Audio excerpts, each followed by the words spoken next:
Hey guys, welcome to Wesley's Tavern. My name is Wesley, and today we'll be finding out which beer will go with our exquisite new dish, the Wesley's Tavern House Ramen.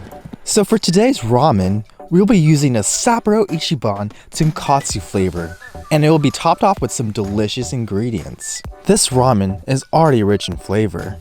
We will be adding some spam, bean sprouts, and a soft-boiled egg, and we'll top it off with some green onions and sesame seeds.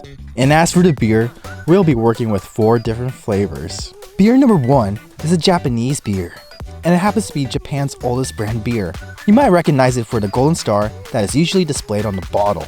Beer number 2 is also a Japanese beer, and it is known to be a dry and crisp taste with a quick, clean finish. Beer number 3 is an American IPA. IPAs are usually made with varying amounts of hops, malt, and alcohol content. And finally, beer number 4 will be a dark Irish dry stout.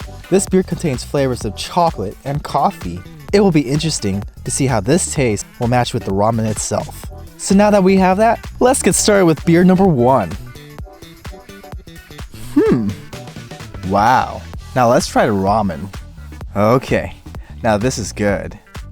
More beer, please. All done.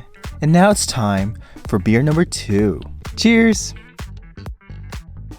It's okay. Beer number 3. Here we go. Hopefully it will taste better with the ramen. Ugh.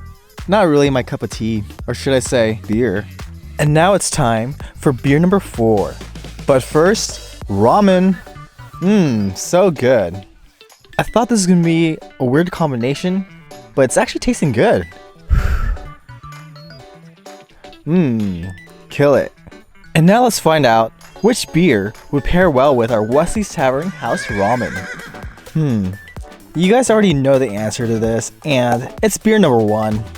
This is hands down the best tasting beer combined with the ramen. Alright, so the second best tasting beer would be beer number 4. This was a surprise because I didn't think chocolate and coffee flavors would pair well with our ramen, but who knew? Well, this concludes our little segment. Please let us know in the comments below which beer you would normally pair your Sapporo Ichiban ramen with. Thank you for watching and see you next time.